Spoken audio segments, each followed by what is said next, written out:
যে কারণে আজকে আমি এখানে এসেছি, তাই খুব বেশি কথা বলতে পারবো না, সামান্য কিছু কথা বলবো।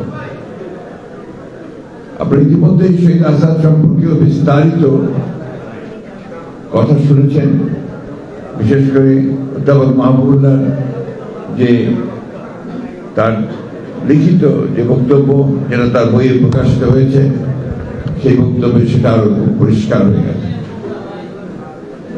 ছাত্রগণ 69 ছাত্রগণ অভ্যুত্থানে আমরা যারা জড়িত ছিলাম, সম্পৃক্ত ছিলাম, আমাদের কাছে শহীদ আসাদ এই নামটি একটা অত্যন্ত ভালোবাসার নাম। আমাদের এটা একটা, আমরা যে সংগ্রাম করেছি, যে আন্দোলন করেছি, সেই সংগ্রাম আন্দোলন সবচেয়ে একটা অনুপ্রেরণার নাম। শহীদ আসাদ আমাদের ইতিহাসের একটা অবশ্যম্ভাবী একটি নাম, সংযুক্ত নাম। যতই পাঠ্যপুস্তকে নাম না থাকুক বা স্মরণ না করুক অন্য কেউ, কিন্তু শহীদ আসাদকে কেউ ইতিহাস থেকে বিচ্ছিন্ন করতে পারবে না। এই দেশের স্বাধীনতার আন্দোলন, সমাজকে বদলে দেওয়ার যে আন্দোলন, যে সংগ্রাম, সেই সংগ্রামে আসাদ অবশ্যই অমর হয়ে থাকবেন ইতিহাসে। আমরা আজকে আরেকটি ছাত্রগণ অভ্যুত্থানের পরে এখানে সমবেত হয়েছি। 24-এর যে ছাত্রগণ অভ্যুত্থান, সেই গণ অভ্যুত্থানের ফলে আমরা একজন ফ্যাসিস্ট শাসককে দেশ থেকে চলে যেতে বাধ্য করেছি।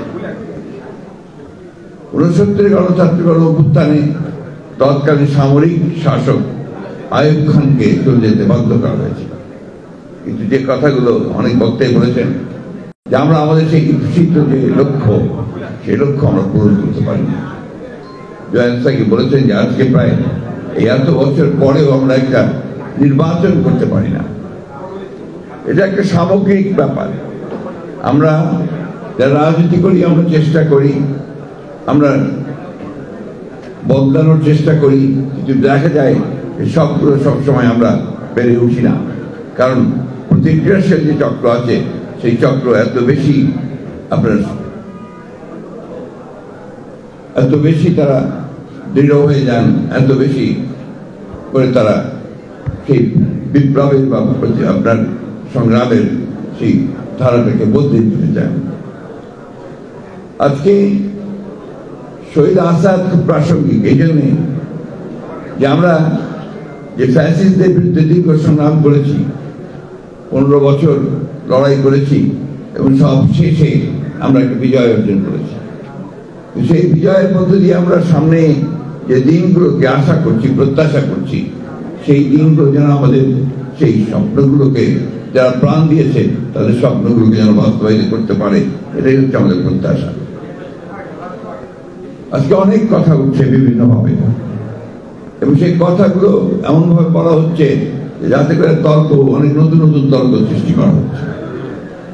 আমরা সোজা কথায় যেটা বুঝি, সাধারণ মানুষ যেটা বোঝেন, যে পরিবর্তনের পরে তারা একটা গণতান্ত্রিক রাষ্ট্র চান।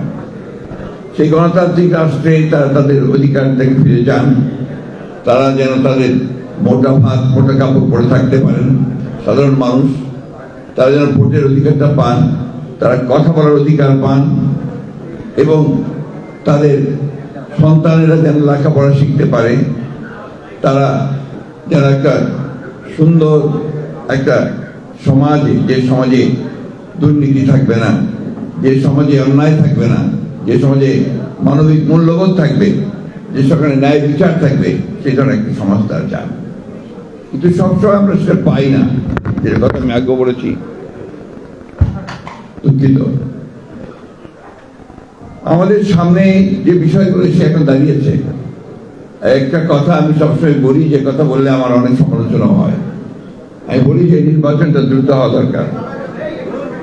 কেন বলি এই কথাটা আমি অনেকবার বলার চেষ্টা করেছি, কারণ আমরা বিশ্বাস করি যে একটি নির্বাচন যেটা থেকে আমরা প্রায় 15 বছর বঞ্চিত, এই নির্বাচনের মাধ্যমে আমাদের জনগণ তারা তাদের প্রতিনিধিকে নির্বাচিত করবার একটা সুযোগ পাবেন।